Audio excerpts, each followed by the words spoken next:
e quanto que a vida humana está sendo estendida.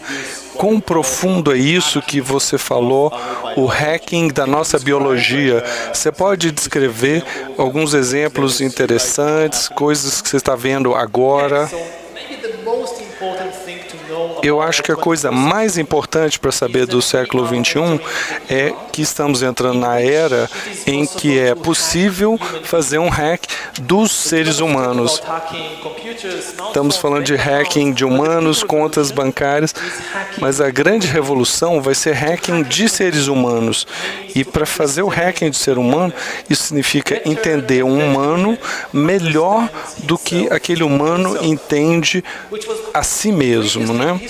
Que era impossível durante a nossa história. Para fazer o hacking de um ser humano, você precisa de três coisas. Você precisa de uma profunda compreensão da biologia, especialmente do cérebro. Você precisa de enorme quantidade de dados, especialmente biométricos, e você precisa muito poder de computação para analisar aqueles dados. No passado, não existia. Mesmo em regimes totalitários, como no regime de Stalin, na União Soviética, eles não sabiam biologia o suficiente, não tinham dados suficientes.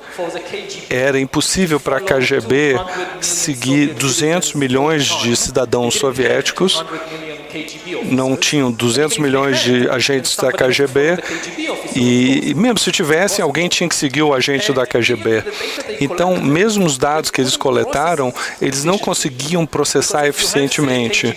Porque se você tem esse agente da KGB me seguindo 24 horas por dia, no final ele vai fazer um relatório no papel. Esses relatórios acumulariam em algum lugar em Moscou e alguém tem que ler, analisar e preparar mais relatórios no papel, o que era impossível, né? Então mesmo na União Soviética, o regime não realmente sabia o que eu estava sentindo ou pensando, o que estava acontecendo dentro de mim. Agora, ou em breve, algumas corporações e governos vão estar na posição de sistematicamente hackear as pessoas. Estamos tendo a compreensão biológica, especialmente a área cerebral, o que está acontecendo no cérebro, o que indica do que a pessoa está sentindo. Temos enormes quantidades de dados, talvez não a gente, mas o Google, o governo, eles podem ter enormes quantidades de dados. Você tem tecnologia que pode seguir pessoas 24 horas por dia e você tem o poder de computação. Alguém não tem que passar pelos relatórios. Você tem a inteligência artificial que pode analisar enormes quantidades de dados extremamente rápido. Então, isso pode ir em boas direções, como criar a melhor sistema de saúde e mais barato da história. Por exemplo, se você pensar sobre câncer, usualmente, as pessoas descobrem que têm câncer quando eles começam a se sentir mal. Significa que o câncer já espalhou e é difícil e custoso tratar.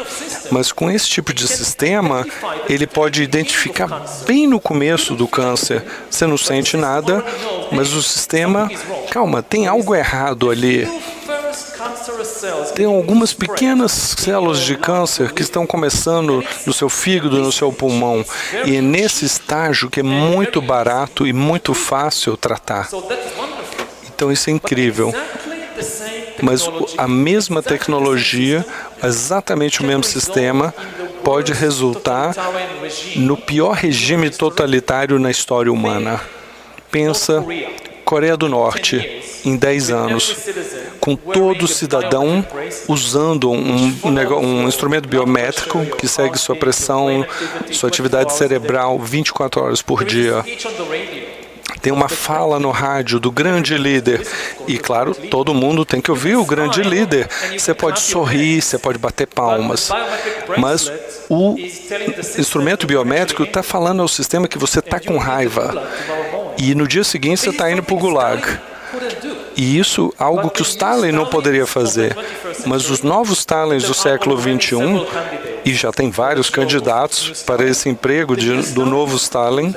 Os novos Stalins seriam capazes de fazer isso e de fazer outro exemplo, mesmo em sociedades democráticas livres, mais e mais decisões vão mudar de humanos para algoritmos, como você vai pedir um emprego ou um banco para pedir um empréstimo. Você não é entrevistado por um banqueiro humano ou por um CEO humano.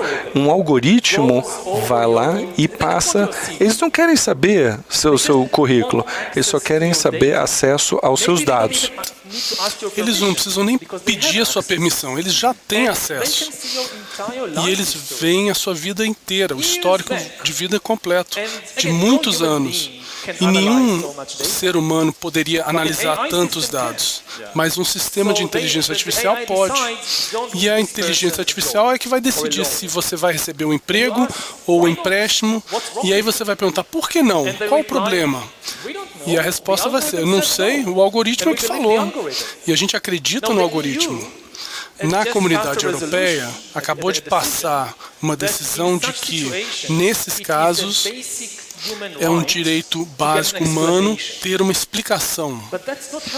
Mas isso não ajuda muito, porque eles vão simplesmente dizer, maravilhoso, estamos felizes em te dar uma explicação. Está aqui 1 milhão de páginas que imprimimos para todos os pontos de dados que o nosso sistema de IA analisou e decidiu para te dar o emprego.